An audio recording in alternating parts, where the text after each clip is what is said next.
Welcome everyone to the latest edition of the Nugeroom.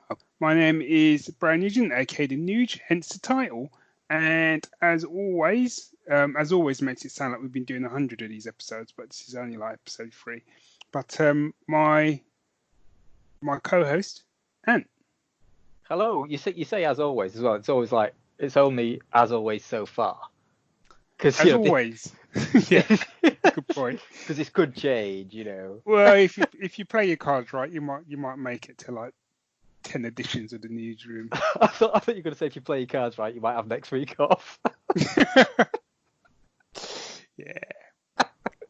Well, given the fact we're already kind of in self-isolation anyway. Yeah, this is true. Probably be doing these daily, but yeah. This is your daily update. Yeah. That's not happening.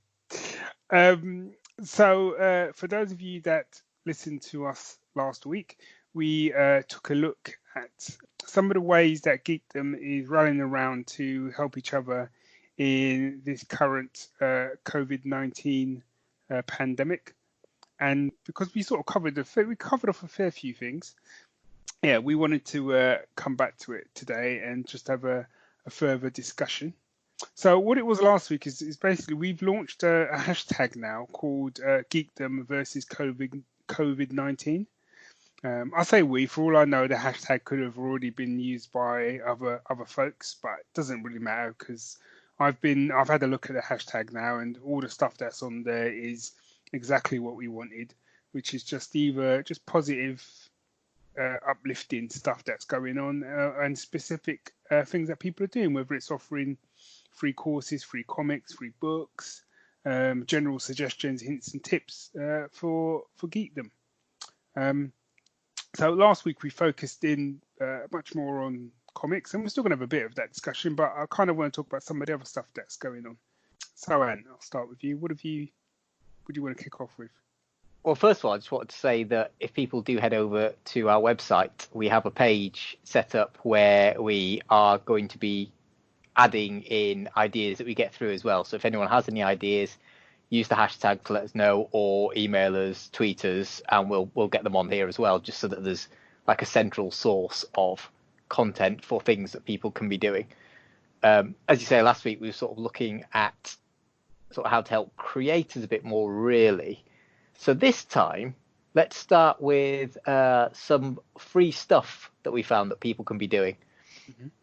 So Audible, if you have children, are providing free audiobooks for children and young adults for the foreseeable future at the moment. So it's certainly for the next sort of month or so, which is great because it's a good way of keeping children invested in reading, keeping their imaginations going, and keeping them quiet for an hour while you get some work done. So that's one of the things that we kind of stumbled on. And also Adrian Tchaikovsky has very kindly provided a PDF of short stories for people to grab hold of as well. Okay, so this sort of dovetails into something that the British Science Fiction Foundation have done, where they've put together a list of reading material, which includes, I'm assuming it is the same PDF of short stories from Adrian. We've got work in there by Kiris MacDonald, Tay Thompson, Gareth L. Powell, Emma Newman, Dave Hutchinson, Danny Ware, Alan Stroud, and a shed-load more. And I think like the page that we've got or we've done, I imagine they'll be adding to this as the days and weeks tick by. Yeah, I must admit, I love this because it's kind of showing that it's working both ways. So it's as well as Geekdom rallying to support the creators, actually the creators and the companies and the publishers are also rallying to keep their punters sane, effectively. Yeah. Which is really good. And it's kind of funny in a way because it's like you think of Audible, they're part of Amazon, obviously one of the biggest and possibly less human focused companies in the world, shall we say. But even they're managing to do something for people, Yeah.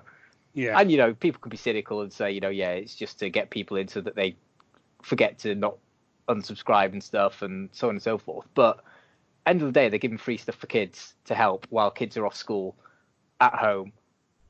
doing home learning. Home learning is hard for parents and children, especially like in our household at the moment. Both myself and Amy are working from home. We've got Cara here as well, so we're trying to balance a bit of education with her and keep her reading, keep her occupied and doing stuff. So every little helps with that. So just having access to that kind of thing is just amazing from from our point of view. Something I saw today, which is kind of circling back around to the comics front, but again, it kind of ties into the sort of what to do if you've got kids as well. And that's a comic series called Dungeon Fun. Oh, okay. Dungeon Fun and Pirate Fun, which is by Colin Bell. Now, I've read Dungeon Fun, and I can say categorically this was a fun, really, really fun comic, well worth checking out anyway. But what he's done is he's offering this, and I believe the follow-up, which is called Pirate Fun, for free. This is 200 pages of PDF goodness. It's all ages. And there's a Dropbox. He's basically put up a Dropbox link for it, and it's all free. Cool. See, I just love this stuff. It's like because I know Bevis Musson has uploaded pages from his Dead Queen Detectives colouring book as well. Yeah. Which are beautiful pieces of art anyway. But for kids and grown-ups alike to do some colouring, I know like mindfulness and keeping your brain focused on something's important, especially these times when you shut up. You might not be used to it. You can go out, but you probably shouldn't go out. You've got all that going on. So just having something to just calm your mind and focus on for a bit is invaluable. And having stuff like that made available for free is just it's just phenomenal. Yeah. And a beautiful piece of work anyway. Yeah, and I should say, going back to sort of Dungeon Fun, it's written by Colin Bell, the art's by Neil Slorence. Cool. So what about what kind of stuff have you been doing yourself to sort of keep with fun? Keep the fun. Keep the fun, man. I found, because I'm one of those people that really struggles with. I think I heard the term. I can't think if it was choice paralysis or it was something paralysis, where like there's so many things I could do. Yeah. And end up doing nothing, and end up just working myself into a bit of a state with it all. Yeah, you get a bit listless with it because you don't know what to go to, don't you? Yeah, and I have been quite up and down sort of over the last few days with everything that's sort of going on. But what I've started to try and do now is kind of like just do one thing at a time for me. It doesn't work for everyone, but it's kind of like over the weekend I sort of got up in the morning, and because I get up quite early, I've got a couple of hours to myself really. And I wasn't writing, and my head just wasn't in it. So I basically did one level on Ghost Recon. So I just said to myself, I'm just going to do one level, which can be anything from 10 minutes to an hour, depending. And I think it took about half an hour to clear the level. Then I watched an episode of Castlevania. No, I didn't. I knew I had a couple of episodes left of the series, so I was like, right, I'm just going to watch this and finish it. So I finished that series, and then I finished another series which is called Kingdom, which is fantastic. I think it's a Korean sort of zombie drama, which is great. And just setting myself almost like fun goals. That sounds a bit of a silly thing to say. Yeah, no, it's true, and it's something that I had to do when I was, as you know, a few years ago, I was off work with anxiety, and that was one of the things I actually did. It was literally a to-do list.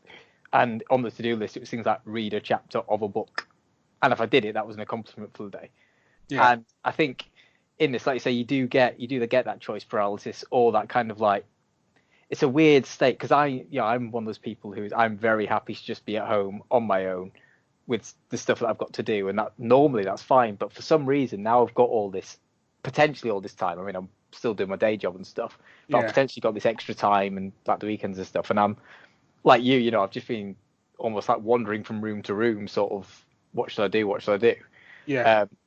And I keep saying to Amy as well, and the guy at work today was having like the big picture problem of, what happens in a few months or whatever, if it's still going on. And I'm like, look, you've just got to break things down and look at them tactically.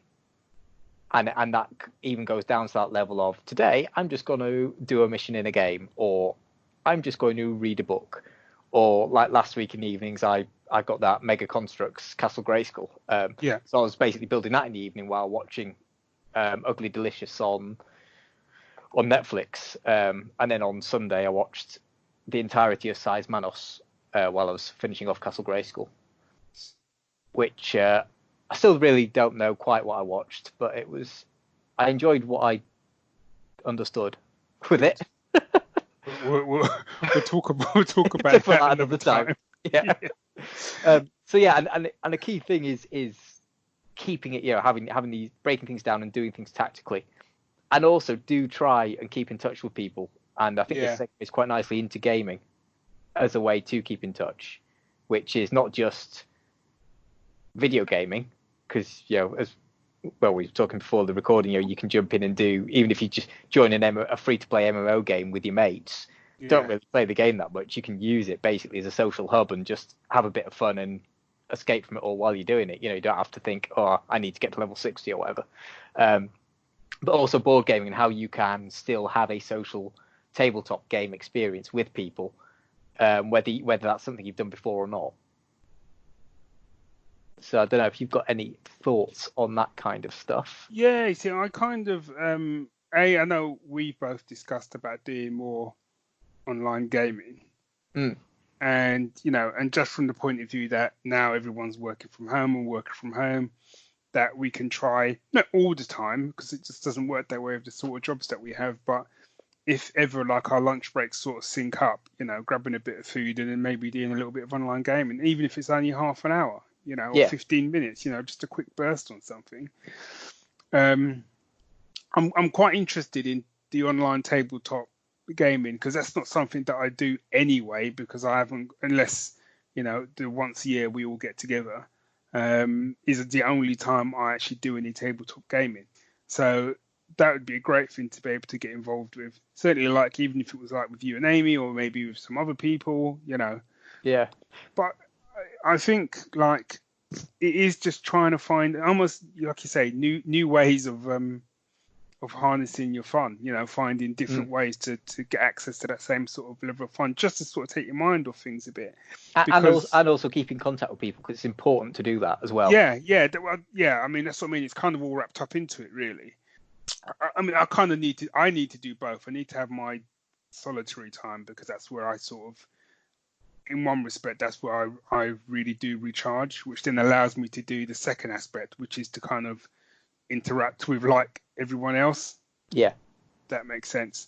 And one of the big things for me, which isn't necessarily anything kind of geeky that helps me, but one of the things I've started to do recently is limit my interaction with the news, because I found that I was just getting up and falling into like a massive social media hole with everything that was going on with the news. And normally it would take me 5 minutes to cover off what's going on. Do you know what I mean? Whereas I was ending up spending 2-3 hours where I'm like, I haven't learned anything new. It's just falling down that kind of rabbit hole. So what I started to do, I started to sort of, right, I'm going to check it once in the morning and once in the evening, and that's it. And then, I've said to Sue, if she wants to talk about it, we'll talk about it. I'm quite happy to talk about it. But in terms of me actually going off and looking and finding things, going, oh my God, this is happening, or that's happening, or shut this or shut that. I'm like, I don't need to know that for my own sanity every 5 minutes of the day. Yeah. I know quite a few people who have done that. They've literally shut themselves off from social media and the news, not completely, but as you say, for most of the day. And it is hard, because sometimes it's kind of like, because I know I've done it. People said that to me, and then like we've been on a chat or something. I've been like, oh, have you seen that like McDonald's is closed or whatever kind of thing, like, and it's like, oh shit, yeah, sorry, I forgot. You pulling away from that a bit, because I've sort of gone the other way a bit. I'm normally not that news focused, and I don't spend that much time on the social media. But I found myself, and I think it's because we've been doing the page for Geek Syndicate that we finally got up at the weekend. Apologies for the delay on that, by the way. It's kind of like I've been digging through to find the positive, and that's kind of what's been keeping me going a bit, is finding those positives and sharing those positives whether it's just to my few followers on Twitter or whatever, or via then you retweeting it, getting to a slightly bigger audience, or it being on the website, or whatever. So it's finding those things and trying to help people in that way. Which is really cool. So again, I mean, if people do head to the website, we've got lists of different ways that we were talking about tabletop gaming and stuff. There are different ways you can play tabletop games online. We've got a few links to some different ideas of doing it. One of which you actually found, which is that Vassal online. Oh yes, this is the it's like a tool to help you sort of play games online, isn't it? Sort of simulates the board and stuff. Yeah, so there's that, but there's also on Steam. So basically that's got a load of modules where if one of you has the game, knows the game, it's better because you can then play it. But the board's basically hosted online, and you all just take your turns as you go around. But there's also Tabletop Simulator on Steam, and there are a load of, which is like I think it was probably put together in Unity engine, but it's 15 quid. But then there's a load of free Steam Workshop items which people have done, and they've got like for quite a lot of the really popular games, like I think like things like Lords of Waterdeep and Size, games like that there are modules for it, so you can actually go in, play multiplayer, and actually play the games. And they work to varying degrees of success depending on the person who's put the module together. But for 15 quid, you've got access then to basically this whole world of tabletop war games. And if you've got people in your friends list on Steam, you can all just get together, have a chat, whether it's on Skype or through. I'm not sure if the game allows it itself, but it probably does because it's a multiplayer game. Yeah. So people can come together and do that as well. Role play games you can do through Skype and that kind of stuff. So it's thinking outside the box a bit. Yeah, I was just going to say, picking up the role play thing. That's something I would love to get involved in some sort of massive sort of Dungeons and Dragons campaign that's done over Skype. Obviously, we do some of the games that we have played have kind of role playing elements to it, but not to the extent of like a Dungeons and Dragons type experience. And it's been decades since I've had that experience. So I'd love to get involved in something like that. I'm wondering if, because I've given Scott PDFs of the Star Trek roleplay game. And I know he's, well, I mean, you know what Scott's like. He's got a good brain for doing like games mastering. Yeah. So I'm wondering if it's worth us prompting him to see if he can run one for us or something. Yeah. Yeah. So so this was probably a bit of a kind of like just throwing ideas against the wall to see what sticks.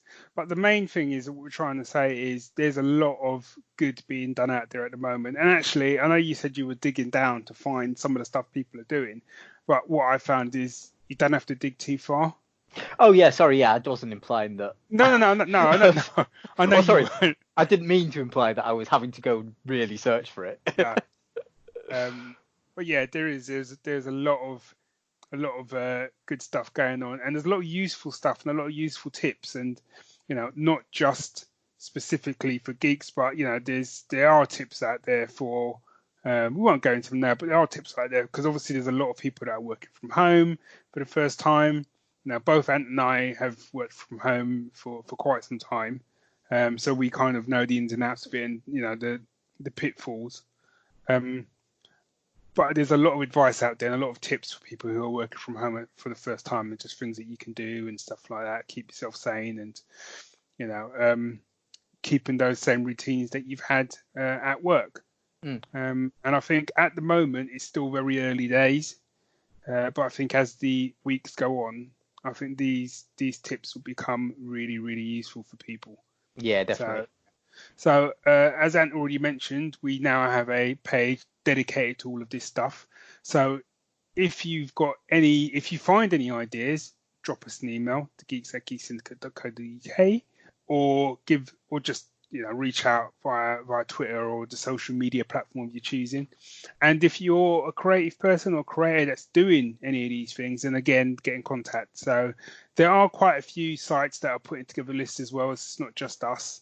But I certainly wanted to try and put together something which would be quite comprehensive and would grow as the weeks go on. And hopefully, even after this crisis is over, will still be of massive use to people. And I think the other thing as well, we need to try to find ways to highlight those creators who, but this is where the income's coming from. Yeah, So we exactly. need to try to find ways to support them, get the word out about stuff that they're bringing out, Kickstarters and the like. I think I heard today, I think that Kickstarter have extended some of the Kickstarters that would have been coming to an end today, Oh, that's good. just sort of in light of all of this. So Yeah. that's good. So yeah, but have you got any last words to say Ant, before we round up? No, I was just gonna say, just people, I say, try and think tactically, keep positive, and use the hashtag Geekdom versus COVID-19 to keep this positivity going, I guess. Yeah, and even if you're there and you're at home and you're late at night and you're struggling or whatever, use that hashtag to get in contact, and I'm sure there'll be people that will be there to sort of help out with some words of encouragement, advice, or just to chat. Yeah, I say social media is kind of proving itself to be, it's proving the good side as well as the bad side at the moment, and it's, Yes. as you say, it's easy to find the good stuff for a change. So this is, it's good. Yeah, it's showing its worth. So use it. Yeah, use it, don't abuse it. Exactly that. Cool. So we will be back next week. I think we'll be digging into a different topic next week. Not sure what that topic is yet, but obviously this will be going on in the background. So if we hear anything that we think people need to know straight off the bat, then we will be mentioning those in the upcoming episodes of the Nugeroom. Any ideas for us to be talking about? Let us know. Yes, yeah, what he said. So I think that pretty much covers it off for today. Yeah. So we will catch up with you next week, and as Ant said, try and keep positive. We will get through this. So yeah, until next week, it is bye from me. And cheerio from me.